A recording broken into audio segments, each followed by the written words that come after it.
All right, YouTube, how you doing? Welcome back to the channel. Today it is Wednesday at the time of recording, but in today's video, we're going to be diving into the British Open, the major that we have to look at for this week. We've been doing kind of signature events and major events here in the PGA so far this year, just based on time and whatnot, but did figure we'd jump on here and go through the British Open pick. So couple things I want to cover in today's video. We're going to kind of talk about this course and I guess the need to knows, right? Like the what to knows if you are looking at some players here. And then we'll kind of go through building out the model over on BTN.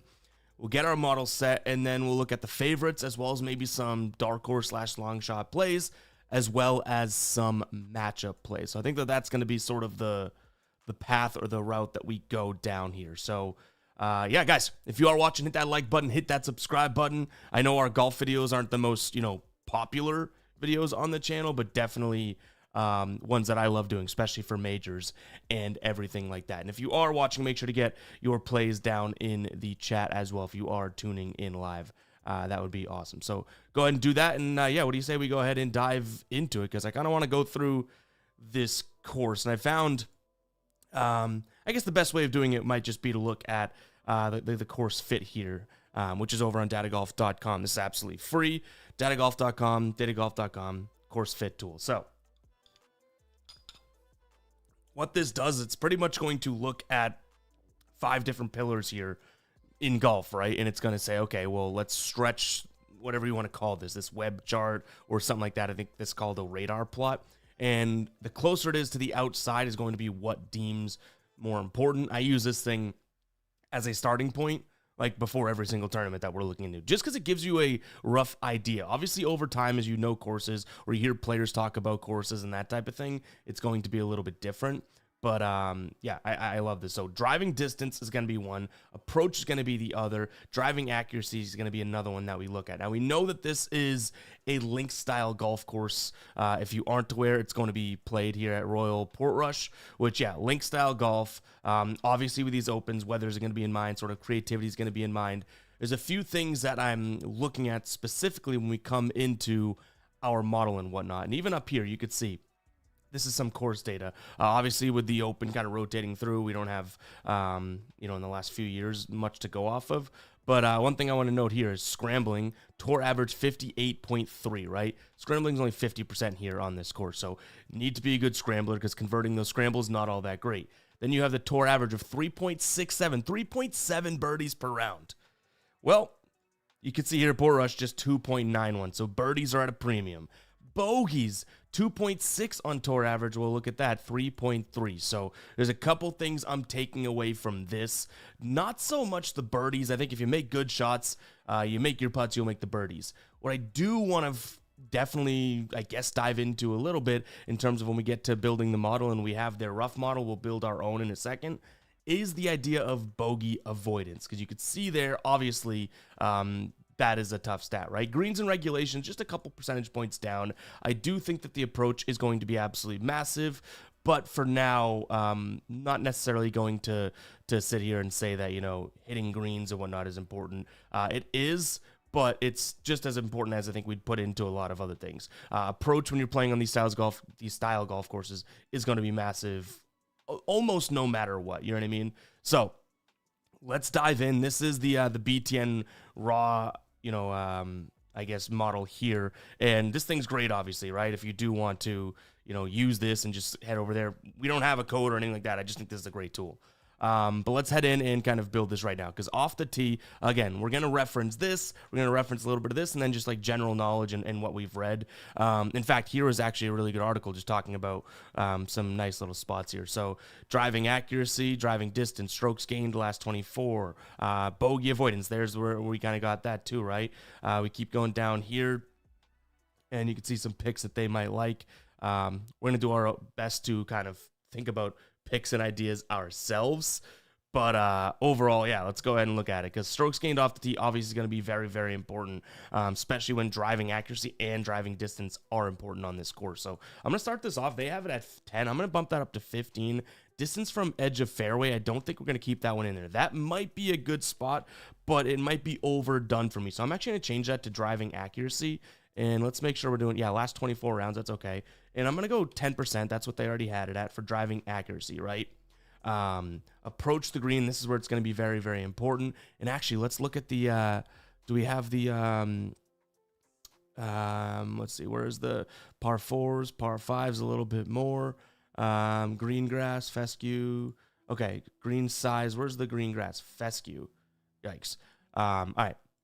I don't know if that's trustworthy. But anyways, these long, I want to say we don't need the tee or the fairway. Actually, if you hit your fairway, great. Then we want to look at guys with long approach in. So this is strokes gained from fairway, right?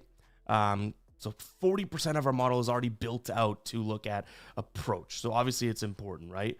Around the green, that is the scrambling, but I kind of want to just up the scrambling because we even saw here, right? Scrambling going to be at a premium as well. So we took out around the green. I'm just going to look at scrambling because guys around the green, I want either guys hitting or guys scrambling for this. So around the green, instead of, that, I think we're going to just go with scrambling at 15 instead of two of them at 10. Strokes gained putting. Can we put this at a, I don't really want the distance. Let's get rid of this distance here because I want to look at greens. And this is the cool thing about this site, that you can pick the type of grass that we're going to be looking at here, right? So, boom. This is now filtered down to 7 courses. Strokes gained putt with that fescue grass, I guess. Will be worth noting, and we'll go 15 there. So we're sitting at 95. We don't have bogey avoidance in here yet, so let's add bogey avoidance in. Right now, I want this at like 15, but it's going to put us at 110. So we're going to have to figure out what we can kind of strip from. Maybe we'll go, because we need to get this down 10 more, we'll go 15 and 15 on the strokes gained approach, because that should knock us down, right? All right, let's see how this looks. Let's run this and just see how this looks as of right now. And again, what we're doing here is kind of taking the strokes gained stat, taking any of these, metrics or numbers, and trying to build something out that says, okay, what players kind of rise when you look at these specific numbers? You know what I mean? So is a model always going to predict the winner or anything like that? No, we all know that. But the good thing about what we have running now, and it does take a couple minutes to run, the good thing is that, as we build this, we're going to have guys at least filtered out. So if we know, at least in terms of the comfortability of us making a play, right, we want to make sure we're backing a guy that is great at scrambling or has a strokes gained in the approach. The best thing that this is going to do is just eliminate some of those guys that doesn't. Do you know what I mean? So we'll see. Let's get back into it. I think it should be, yep, it ran and it is good to go right now. Surprise, Scotty at the top of the list. So this is going to give you a ranking as well as where they rank here. Daniel says, how can I follow your picks with the live chat? We haven't made any. We're just kind of going through building the model right now. If we do lock any picks, those will be down in the pinned comment. It'll take you to our website. Absolutely free, our final plays. So if you are interested in that, but we'll kind of talk about a few things and might even pop up some plays here on the screen as we go through. But right now we're just getting kind of the bare bones and we're building the model out so that we can get some plays in probably by this afternoon. So make sure to check out the pinned comment. That is, that'll take you to the final plays here. I believe we have the post ready to go. So if I could find that, I will send it your way as well. Here, this is the post. So this will be posting, and then we'll send it your way. Let's see if we can get that over to you. But right now we're just building out the model.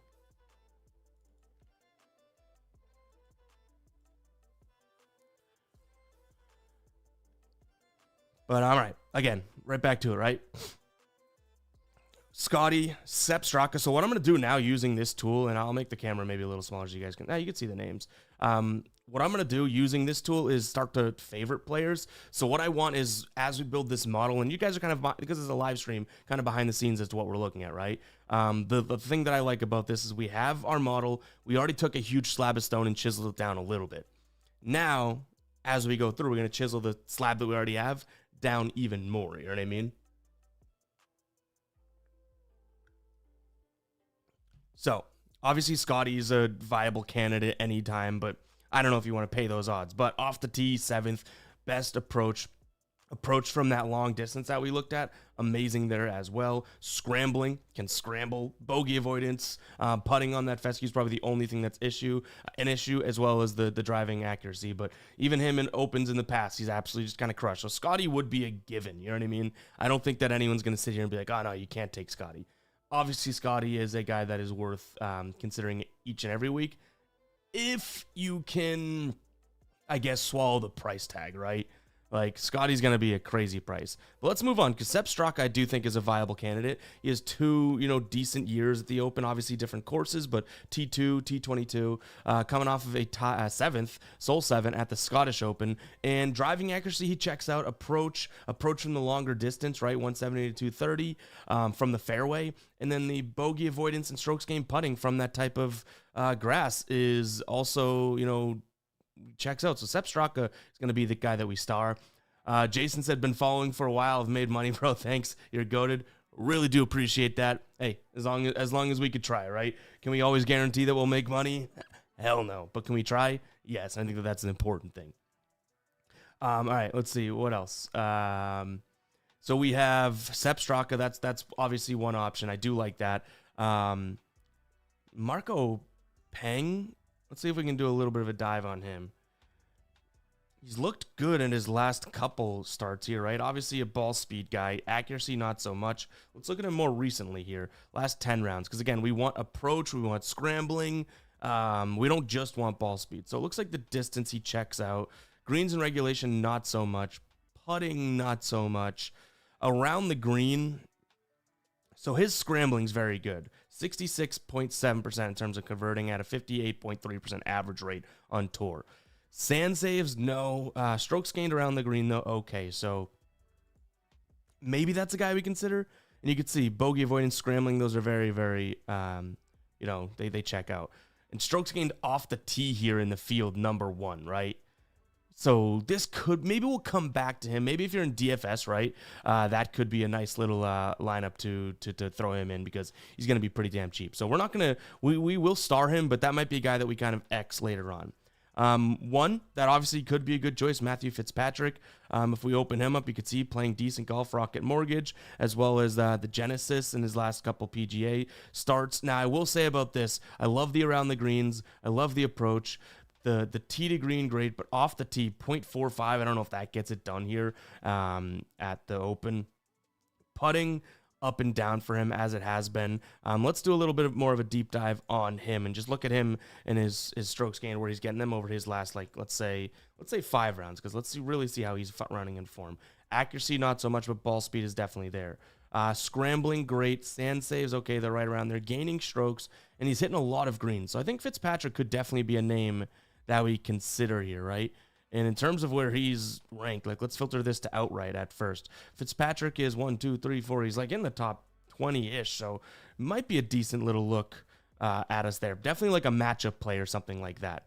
Got her up after last week, maybe. Corey Connors, his Open history isn't too bad. 15th, 28th, 52nd, not great, but then 25th. In terms of him, obviously he's been kind of up and down, but off the tee and putting have been pretty damn consistent from him, right? So he's someone that I would consider. The thing that probably keeps him off the list for me is, one, the approach isn't all that great, and then that scrambling and bogey avoidance, not even all that great. Big Sham says, anyone know if when the MLB dashboard will be updated to today's slate? There is no MLB games today, so that dashboard will be back firing in full action when the games come back on Friday.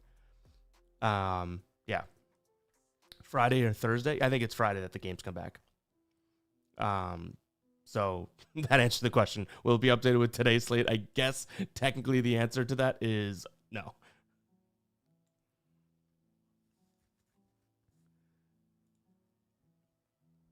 Where were we? All right, let's keep looking at some names here. Aaron Rai, driving distance you're going to get, but nothing really else. Then you can move on to Rory. Much like we talked about Scotty, Rory is a guy that you can always consider. Now, I guess for a little bit, it kind of looked like Rory was out of it, maybe winning the Masters. But finishing, T2, I think, last week at the Scottish? Good for him. Maybe he's rounding into form. You could see his last 3 starts, he's looked okay. So that's worth noting. I would say that's worth noting. That said, plus 750 is about as low as I'd go. If you see him dropped inside plus 750 or something like that, like 7.5 to 1, if he gets to 6 to 1, 5 to 1 Scotty territory, Rory's got too much blow up potential, right? We've seen it from Rory, and that is a big thing in golf this year, is these guys that, actually, you know what? I shouldn't see these guys. Rory could be an example of like, it doesn't even look like the same Rory sometimes. So if things are going to be that crazy and volatile, I don't know if you want to pay 5 to 1. So if you can get him 750, okay. The driving accuracy is going to be a problem, but we know it's Rory. He'll be okay. In terms of his, putting on these types of greens, great. Scrambling, looking good. The approach, ball striking, all that's very, very good. So he could be a viable candidate. I think the next one I want to jump down to is his buddy, Shane Lowry. For the odds here, I think you probably couldn't go wrong with Lowry. Clearly a guy that performs really well at the Open. You could see won it back in 2019, and obviously, T12, 2019, that might have been when it was here, right? Maybe I have that wrong. Let's see, maybe I'm right. T21, he did get cut a couple years back, and then top 6 last year. Bogey avoidance, great. We don't have enough data on him on the strokes gained putting. The approach looks great. Driving accuracy. Do I worry about him, gaining strokes off the tee? A little bit, because that's not always going to be his forte. But he knows how to play these types of courses, right? Let's not lie about that one.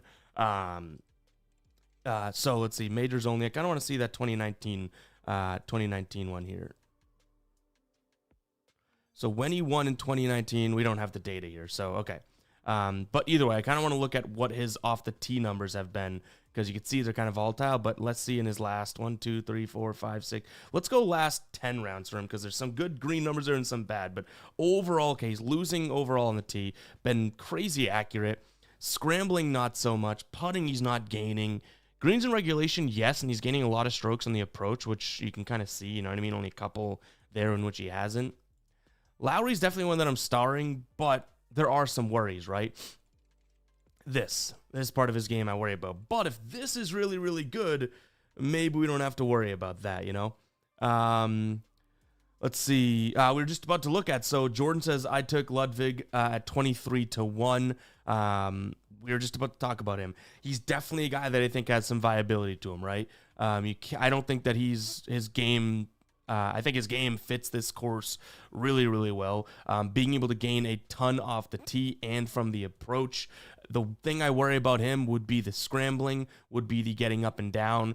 But again, that's kind of like a fail-safe, right? Like, yes, we have that built into the model, but in a sense, a fail-safe, because if you can get on the green, 2-putt, whatever it is, avoid those bogeys, then you're probably looking okay. So let's take a peek at him over the last, let's go 8 rounds for him. Driving, his ball speed's been great. The accuracy hasn't been tremendous, but I'm not going to hold him, too accountable there.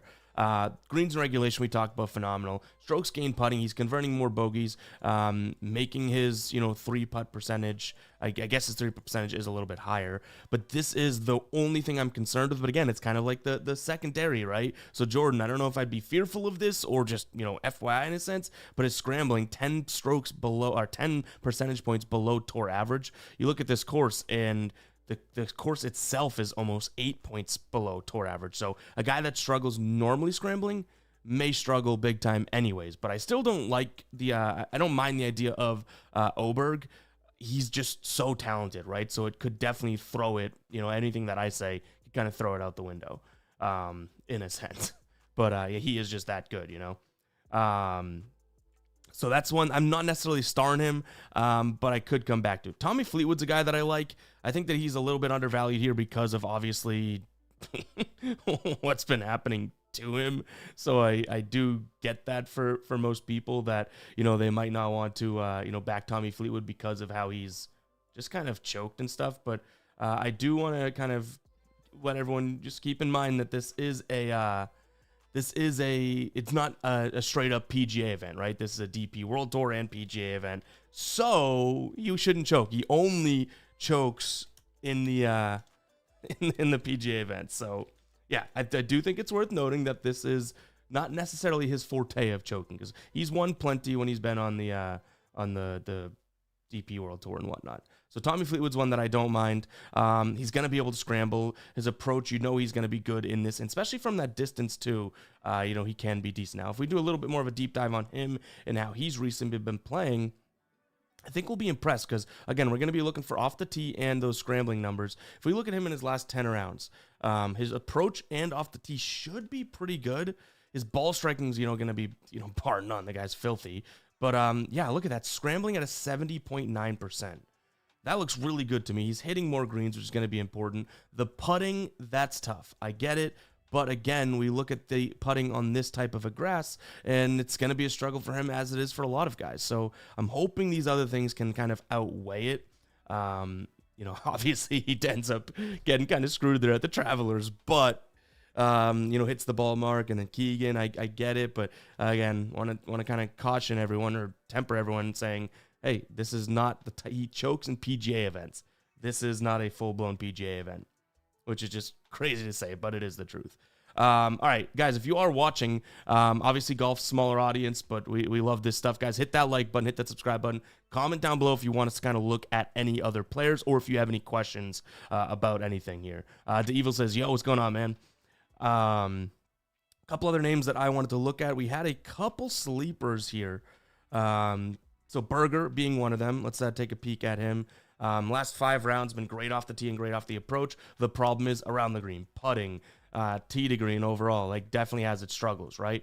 But those 2 main things that we're looking at with the approach and the off the tee, he's been great at. So last 10 rounds, and again, you obviously want to look at more than 10 rounds when looking at a golfer, but I think just to get a sense of where his game's headed, that's what we're looking at. So strokes gained on the approach, great. He's gaining strokes off the tee. Putting, not so much, and then around the greens, not so much.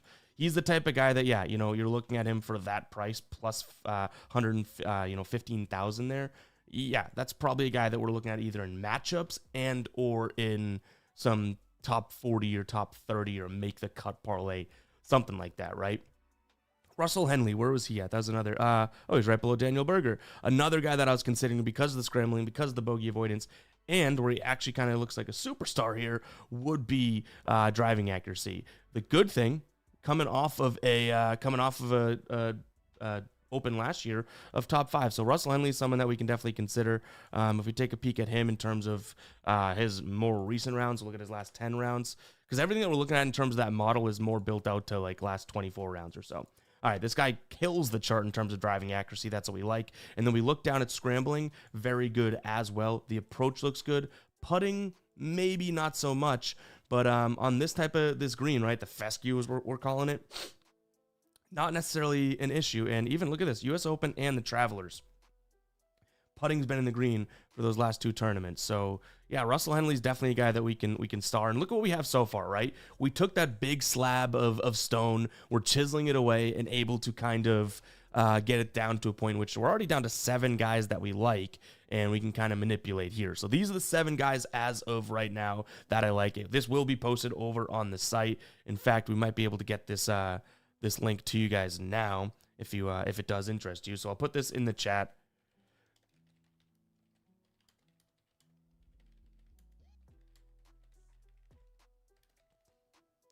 So those will be the plays now. I sent that link. This page will be updated as we actually lock in our players. You know what I mean?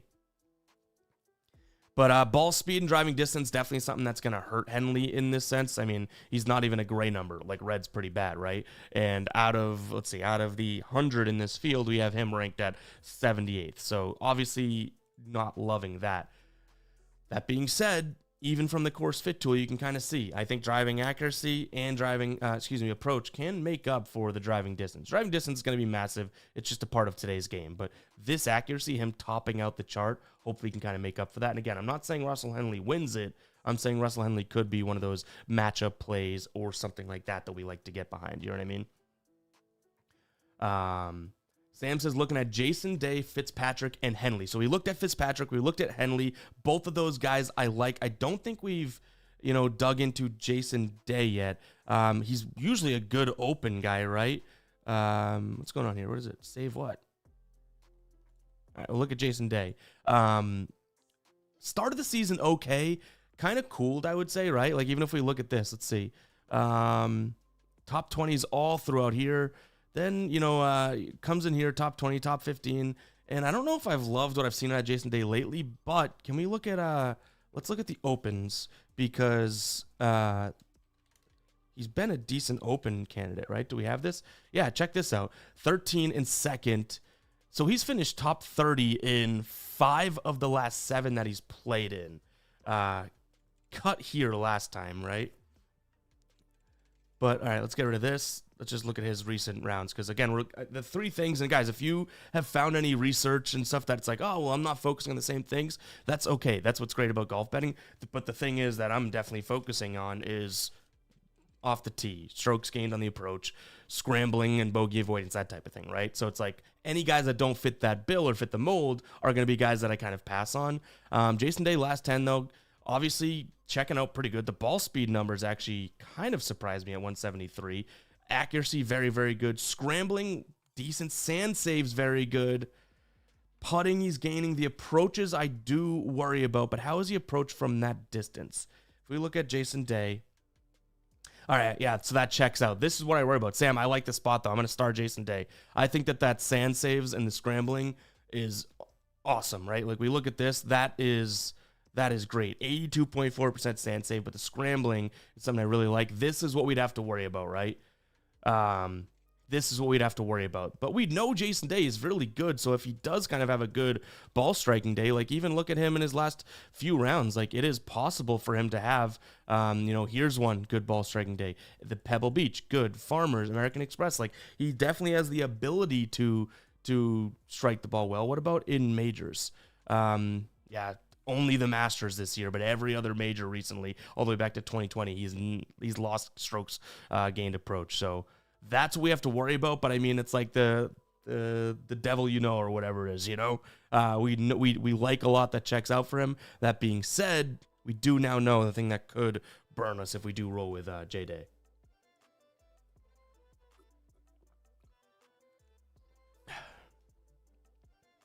But I do like the look. Again, Fitzpatrick and Henley are 2 guys we already have on our list, right? And in terms of if sorting this by outright, Fleetwood, Lowry, Sepp, and Fitzpatrick. Then we kind of get into Day, Berger, Marco as these sleepers. And I would say, honestly, Henley and Fitzpatrick are kind of like right in the middle there, the sweet spot. All right, now this is what I usually would do with this, this format as well. So we obviously have this built out in the model that we feel pretty good about. But now what about those things that we really, really like? Scrambling, bogey avoidance. What I'll do is I'll sort by those so we can kind of get to a spot of, okay, well, now let's find some of the best in the field at that. And is there enough there that checks out to keep us interested? For example, Harry Hall. I love the idea of scrambling, bogey avoidance. Nothing else looked too sexy or appealing to us at the moment. But now that we see him towards the top of this list, we can see he's been playing really good golf. We had him in a make-the-cut parlay last week, and easy enough, right? So Harry Hall might be another one that we star. Scotty Scheffler, obviously he's checking the friggin' boxes. There's not one red box on him there. Maybe Ben Griffin, another guy that's been playing really well. Doesn't have the best open history, but again, different courses. Who knows? But I think Harry Hall might be the one that we pull out of there, right? Let's look at approach from that specific range. Xander, definitely open. Definitely a guy to consider, right? Look at his recent history. I don't know if I love the 22-1. I will say that. The driving accuracy, sure.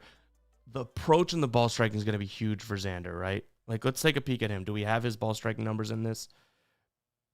Great, yeah. Ball striking. Like, that is awesome, right? Just the Travelers recently was the one that hurt him, and he just played bad there all the way around. Xander, I'm not gonna check, but I do think that he could be a nice matchup against certain guys. Like if you do have him paired up with a bunch of other guys, of his likings, I think you'll get some good odds with Xander. So doesn't look like anyone really gets the people going here when it comes to that. What about just off the tee? We already picked Marco Penge, which again I don't know too much about, but you might just have to roll with him. Bryson's here. We don't have too much info from him, just due to the fact that we're going to be going off of majors, not necessarily live golf data. John Rahm, another one, but again, the live guys you never necessarily know, especially with the data. Ben Griffin is showing up again.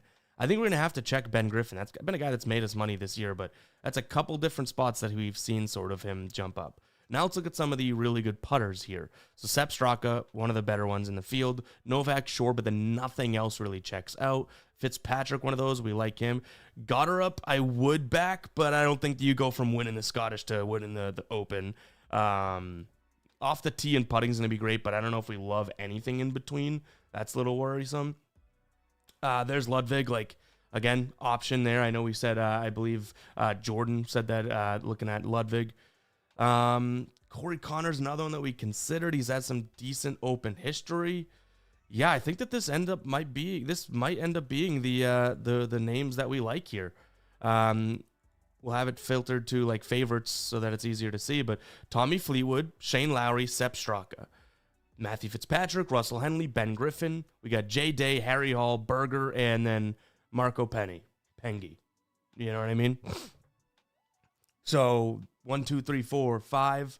That's 5 names that we'll probably end up doing something with. Again, we posted do we still have it? We still have it posted. We still have this posted. Yep, that'll be in the pinned comment once this is over. But just posted that link. That'll take you to the final plays, in which I still have to update the post here and send it your way. But I do think that these are the 10 names that we're doing something with, right? We might throw some make the cut parlays in there as well, which that'll be in the other section. But in terms of finishing positions and matchups, I think that's going to be something, a list that we can definitely work with here. So yeah, I think we're going to close up, guys. Really do appreciate everyone for tuning in live to the golf stream here. Obviously, like I mentioned, it's golf isn't everyone's cup of tea. It's always going to be like that. But do appreciate everyone that has tuned in, jumped in the chat and whatnot.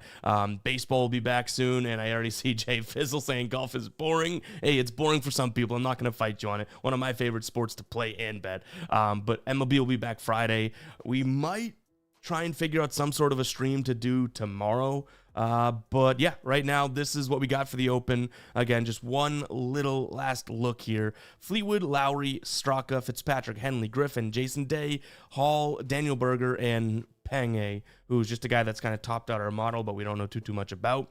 Just being transparent. Those are the guys that we're looking at as of right now. You can expect some matchups or some tournament finishes and that type of thing kind of as we go through. But yeah, appreciate everyone that has tuned in. Catch you guys in the next one, all right? Peace out.